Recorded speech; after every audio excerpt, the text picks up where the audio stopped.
얼마 전 아파트에서 불이 나 일가족 3명이 베란다 난간에 매달려 있다가 변을 당한 거 기억하십니까?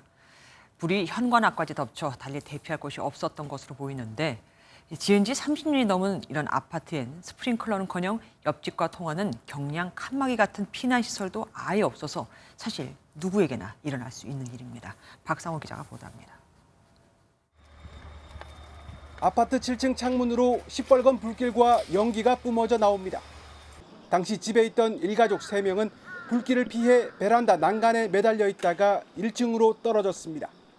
현관 앞까지 불이 번져 달리 피할 곳이 없었던 것인데 결국 2명이 숨지고 1명이 크게 다쳤습니다. 이곳은 불난 집 바로 위층입니다. 보통 아파트에는 베란다 안쪽 문을 열면 옆집으로 대피할 수 있는 경량 칸막이가 있는데요. 이곳은 관련법이 만들어지기 전에 지어져 피난시설이 전혀 없습니다. 1992년 7월부터 경량 칸막이 설치를 의무화했는데 불이 난 아파트는 그해 2월에 준공됐습니다. 그렇게 걱정거리는 안 했죠. 이런 일 겪고 나니까 이제 지금은 이런 어떤 안전장치가 설치되어야 되지 않겠냐. 문제는 경량 칸막이나 하향식 피난구 같은 피난시설이 하나도 없는 아파트가 더 많다는 점입니다. 부산의 아파트 단지 3,900여 곳 가운데 피난시설이 있는 곳은 1,400여 곳으로 전체의 36.3%에 불과합니다. 피난시설이 없는 아파트에는 스프링클러도 거의 없다는 점이 더 심각한 문제입니다.